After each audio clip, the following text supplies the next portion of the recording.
morning. How are you? It is Dr. Melissa Simmons, and we are here, Girl Bossed Up the podcast. Once again, such an honor to be before you.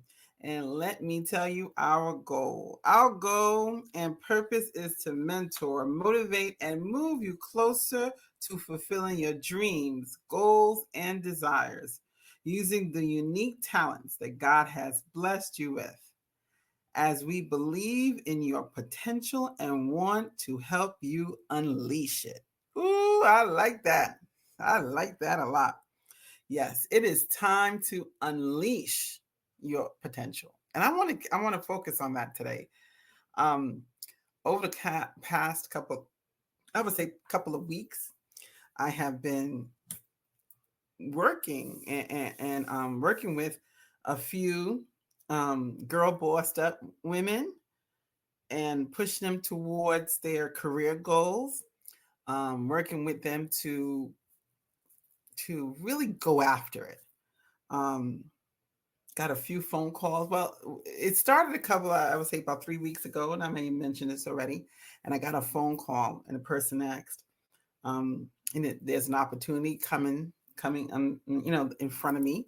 Should I go for it?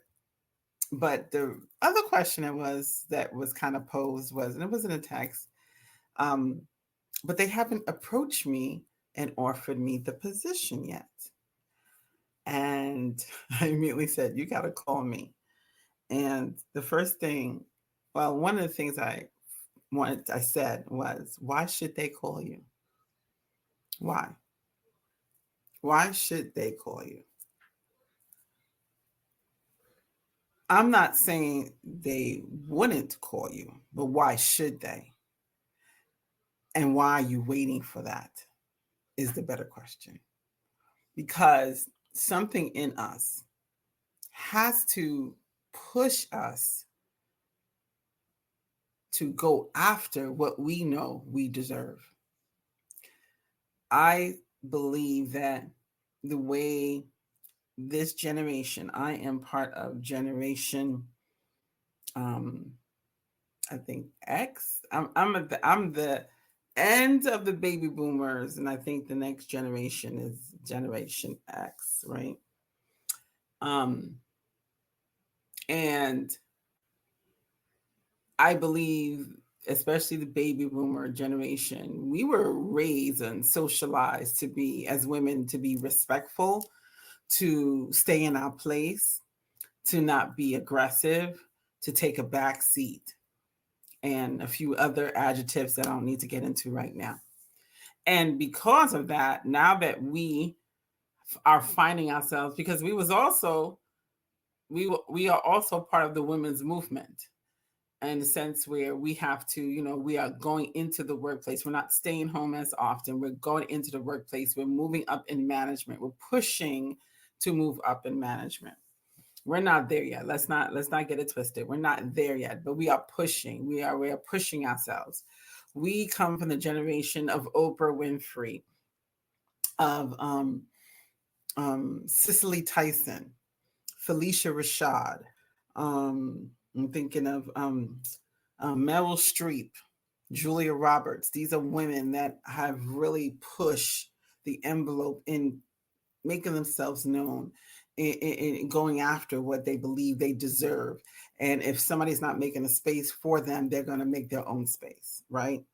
We've seen that. We've seen Oprah. Oprah's the prime example of that, making her own space. You're not going to give me this show. I'm going to make my own show. I'm going to do my own thing. I'm not going to stay where you may want me to stay, but I'm going to push it further.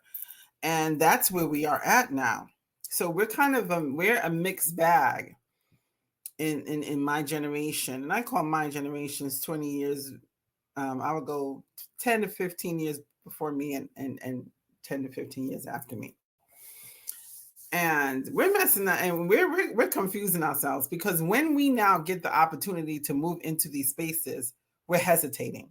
We're questioning. We're confused as to what we should do. Let me think about it. It's what I hear often. I'm not sure. Can I really do this? Yeah, I've been doing this for 10 years. Yeah, I have the experience, but I'm not sure. But give me one more year to work under somebody or to work for someone else before I move into this position. What is that all about?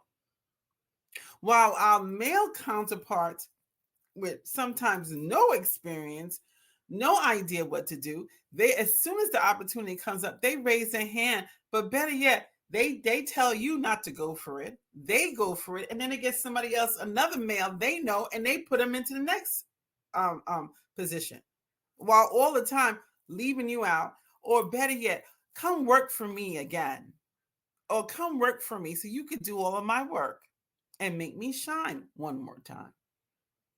Oh yeah, I'm a little perturbed today because enough is enough. When are we going to believe in who we are and ourselves push ourselves through the glass ceiling and crash it and shatter it ourselves for our own lives, for our own careers, for our own children? Let them see what they are even more capable of doing. We got to get this right because people are watching. And I'm not saying this in a bad way. I'm saying this in a good way. People are watching. People are watching to see if you do it, I think I could do it too. If you can accomplish that, I can accomplish that also. Representation matters. Representation matters. And we have to represent. And it is not time to sit back and watch somebody else take what we know should be ours. Oh, I hope I'm motivating you today, because that conversation we're having with ourselves in our heads and telling ourselves that, well, we need me, I'm not qualified yet. I need more time. Maybe I can't. That has to stop, and we have to switch that conversation to I can, so I will. I am more than capable of doing this job. I have the mind of Christ and the spirit of God. I can do this. He who strengthens me will strengthen me for this job. Whatever you have to tell yourself, you need to start talking so that when the opportunity comes, you take the opportunity. Come on, come on, come on. Mentor, motivate, move. I want to move you into this role because, again, the hesitation is eliminating the opportunities. Let me say that again. The hesitation is eliminating the opportunities. In sports, they talk a lot about knowing when to, my family's a big sports family. But one thing I love about my favorite sport is football. What I love most about football is that it's the obviously they run plays, but the plays fall apart often. So it's that instinctive next move that then allows for something else. They make another opportunity happen. But when you question, should I move, in that split second that you hesitate to not move out of the pocket or not to progress forward, is that second that now defensive player comes and sacks you if you're the quarterback. Or if you're the running back, they come and they cut in and they take you out at the knees or at at your feet, and now you don't progress with the ball. Or even worse is that they catch you, they hit you, the ball falls out, and now you have a fumble. We need to stop fumbling through life as women because we are hesitating when it's time to move. Because the hesitation will cause the fumble. The hesitation will allow you to miss the play. The hesitation will cause you to not score the point. If you get what I'm saying. We need that hesitation has to come out, and we need to act fast when those opportunities come. Okay. Let's move on because we got so much to cover today. And we're going to, I'm not finished with that. the day that I'm going to pick in the Girl Boss Stuff Journal, available on Amazon. We're going to still talk about that. So I'm just going to put a pin in it for right now so we can move on. So let's talk about what is trending. Oh, what is trending? What is trending? Yes, Puff Diddy Combs has been arrested, and he has been denied bail, not just once, but twice. They have no intention of letting him out of jail. And one of the real reasons why they have no intention of him leaving jail is the question is, well, I'm putting up my house. I'm not a flight risk.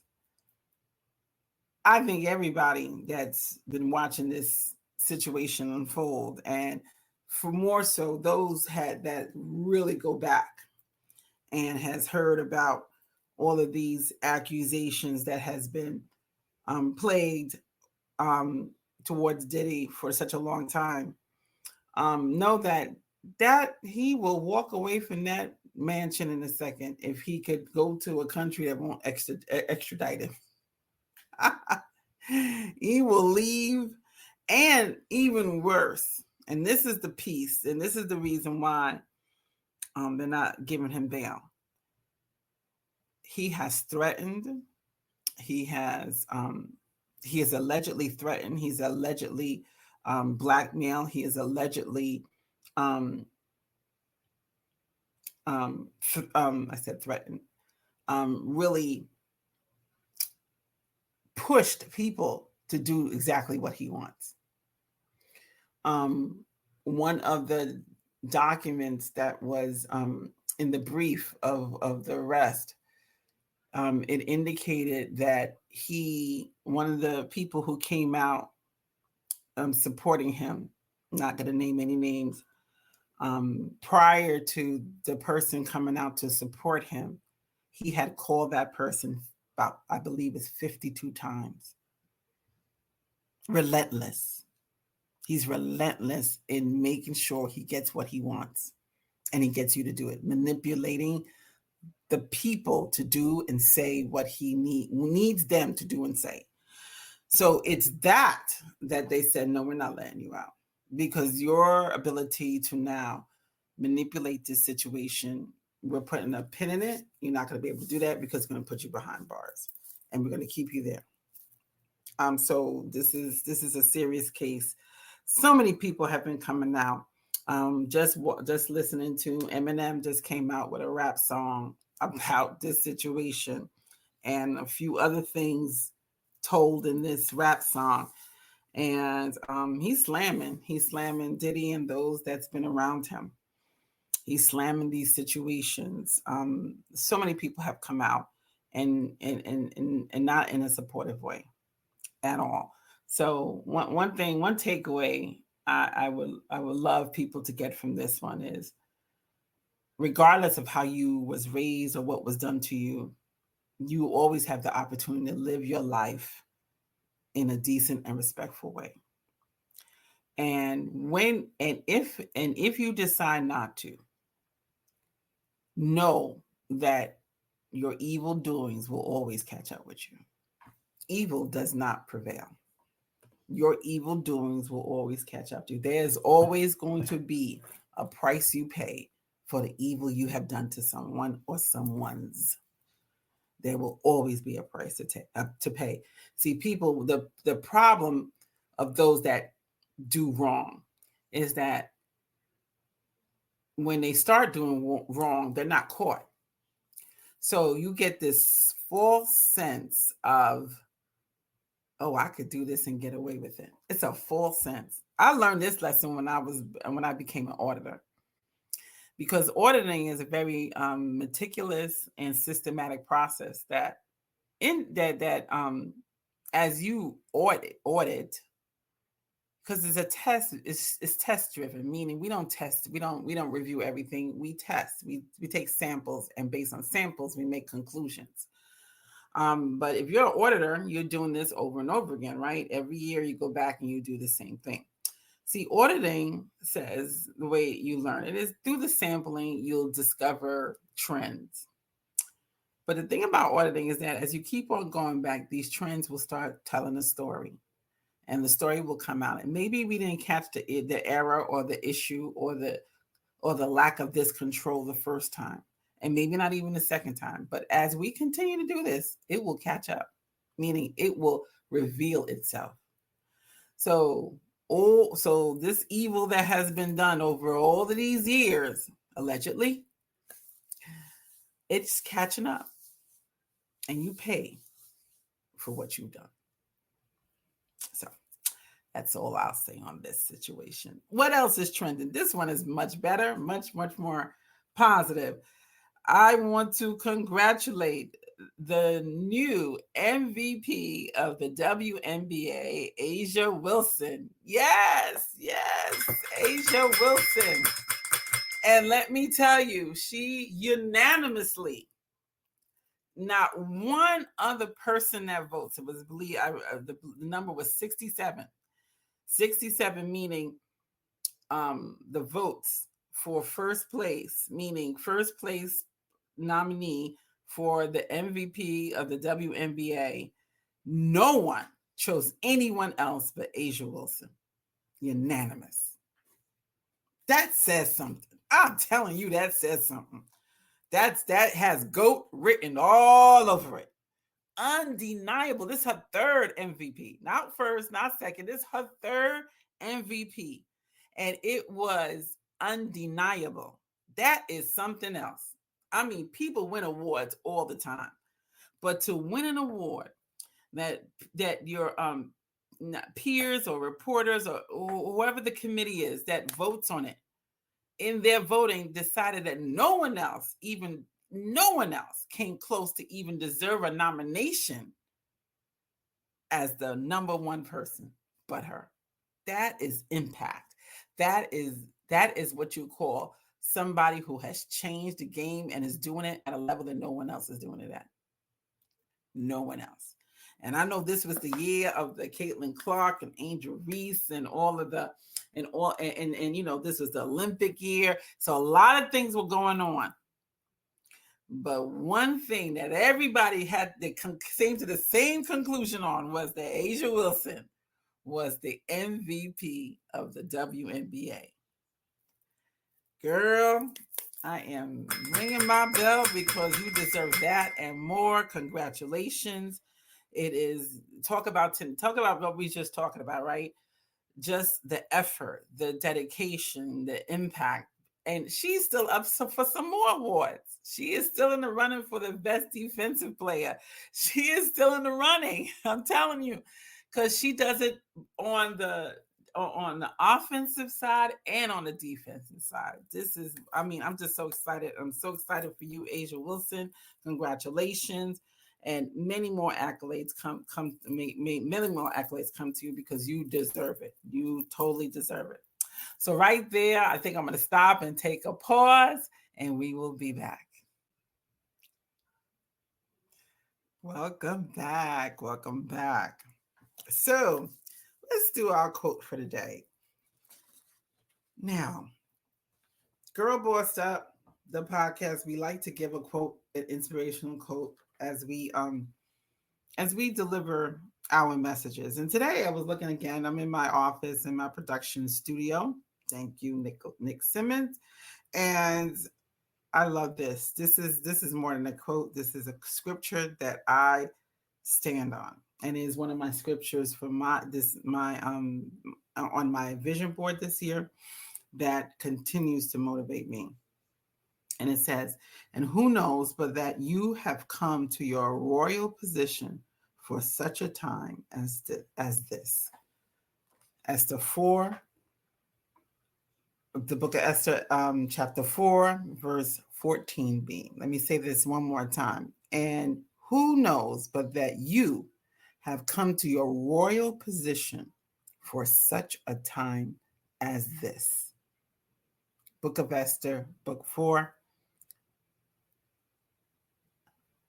14b.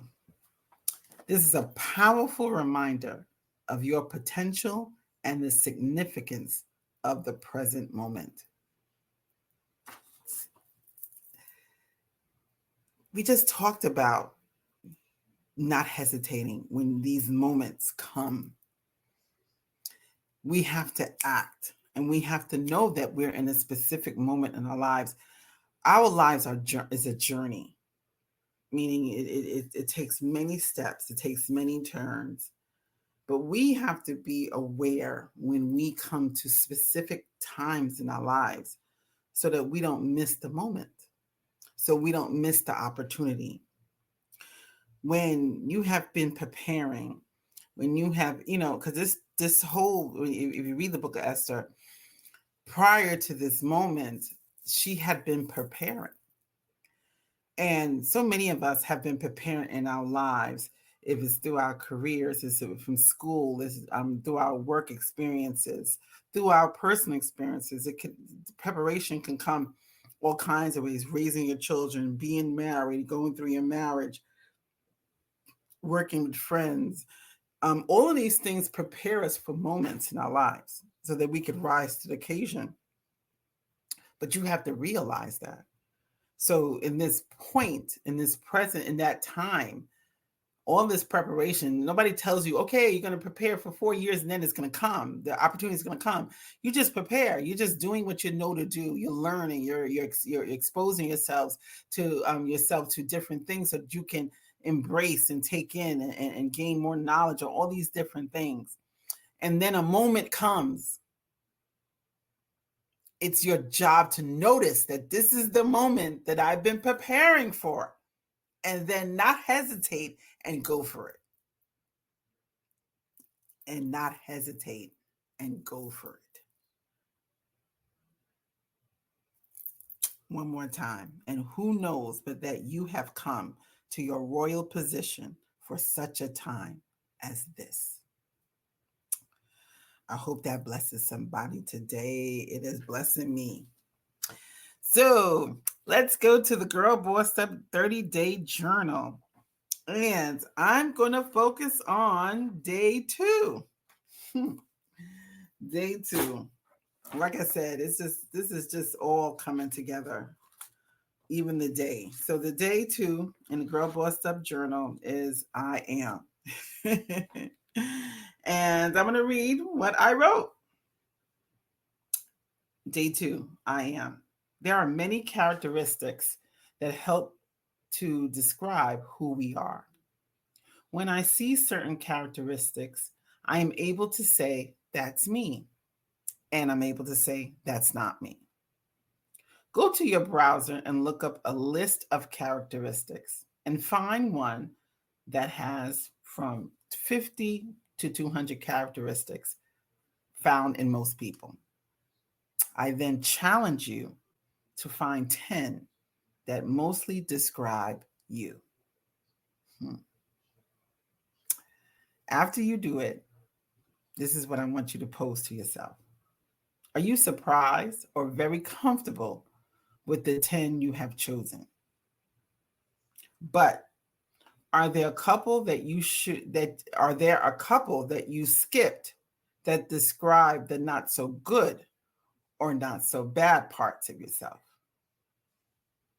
What were those characteristics? And why did you not choose them? Let me tell you, this exercise is deep. This is a deep one. This is getting to know yourself. This is understanding yourself. Maybe it's based on what we were talking about, understanding why you're hesitating so much. Because when you know yourself, you get to understand yourself. When you understand yourself, you're able to answer for yourself why you do or don't do certain things. And when you are able to answer for yourself why you do or don't do certain things, you're able then to address it and correct it. So that the next time you don't hesitate when something comes up that you need to react to. I'm telling you. So when I did this exercise, and I've done it a few times already, and Let me just read for me some of the things I picked up for myself. I'm loving, creative, smart, empathetic, enthusiastic, people pleasing, helpful, intelligent, optimistic, bossy, discerning, loyal, trustworthy, um, committed, insightful, in charge, leader, ambitious, courageous, assertive, blunt, quick acting, clumsy, honorable, direct, passive, enabling, business savvy. I know I went more than 10, but that was my choice. I did focus on the top 3 that were good and the top 3 that weren't so good, to focus in on a more concise description of myself. So for the good ones, I picked insightful, courageous, and loyal. For the not so good ones, I picked people pleasing, enabling, and passive. And this is what I wrote to myself as I describe this. I said, being insightful for me is also with intelligence and discernment. I see a lot in people and can discern situations after given a chance to watch. But because I am a people pleaser, I tend to allow those in my life to get away with a bit much because I'm passive and often don't speak up for myself. I don't tell people how they need to treat me and how they need to love me. So I'm easily hurt in many situations. However, I have begun to walk in my truth, and I'm learning to be truthful with myself and others and be unapologetic about what I do and stop allowing them to do things that I don't like for them to do to me. I have become more of myself, and I like and appreciate who I am, and I enjoy stepping out and being Dr. Melissa Simmons. Let me tell you something. That wasn't a one-day exercise. That wasn't a 2-day, 2-week, 1-year exercise. This was an exercise I have been working on, honestly, for a good, 10 years. 10 years. And I'm just guessing. It's probably more. Because, like I said, we know ourselves. And when we're honest with ourselves, we start evaluating, well, why do I do this? And why do I do that? And I say I'm courageous, but I didn't start out courageous because I wasn't courageous enough to tell the people to stop doing what they were doing to me. So for many years, I let people get away with it. And the people who loved me literally told me, I can't stand this part about you because they don't deserve what you are giving them. They don't deserve you. They don't know how to treat you. But you won't stop doing things for them. That's what people would say that loved me, that really loved me. So, and I could tell you with my hand who they were. And they were the people in my life that to this day are still in my life that loves me unconditionally. So obviously one of them is my husband. So I'll use him. I won't get into the other people. But my husband doesn't like it. He doesn't like when he sees people taking advantage of me. But I didn't have the power to stop them. But he knew I knew because I'm discerning. I'm insightful. But he knew I was passive also. And I wouldn't stop. So it took me a lot of years to really overcome this. But it took me admitting it, working with myself, building up the courage to stop, building up the courage to say no. It's not easy. Depending on, see, some of the things we want to overcome in our lives, we have to realize that is part of us. And there's another day that talks about this too in the journal. But one of the things I'll just say quickly is that sometimes our blessing is our curse, meaning who we are. The greatness of who we are is sometimes the weakness of who we are. And a lot of times we have to come to terms with our strength and our weakness and allow them to work together to get the best out of both components and not tend to be on the weak side of this characteristic, but also not to be on the, not to over compensate on the strength side, because the strength side is where the blunt components come out for me. The direct, maybe not as nice, right? But the weak side is the people pleasing part. The, oh, I'm not telling anybody, not having enough courage to speak up for yourselves. So so coming to peace about your strength and weakness will now develop and allow you to become this person that has the best of both worlds, meaning that doesn't overcompensate for the weakness, but doesn't do overcompensate for the strength. That together they live together who you are, and now the best of who you are comes out. Hope you understand that, because that's what I learned, is that I didn't have to be nasty. I didn't have to be full of myself, telling anybody about themselves, but in a loving way, tell people the truth, work with them, not allow them to take away my time, to take away, to overuse my time, but to embrace the time I gave them, and then walk away from the situation in a loving way. Still making myself available, but not allowing them to take more of me than I'm willing to give. So, and again, this is a journey. And I want you to embrace that for yourself, because as we begin to embrace that, the solution, the answers to some of the questions you may have posed for your own self and your own life will start coming to mind.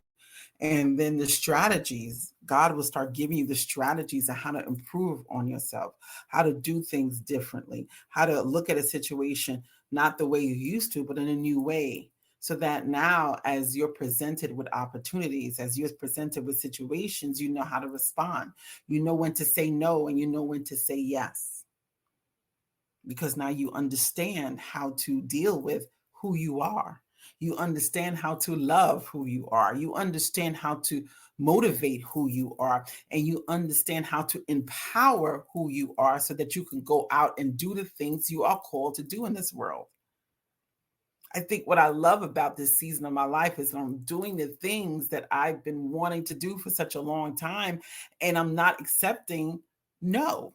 I'm not accepting somebody telling me you can't do that, because for too long I've allowed people to tell me what I can and can't do. And what I have realized is that God gave me these gifts and I can do anything that He has empowered me to do.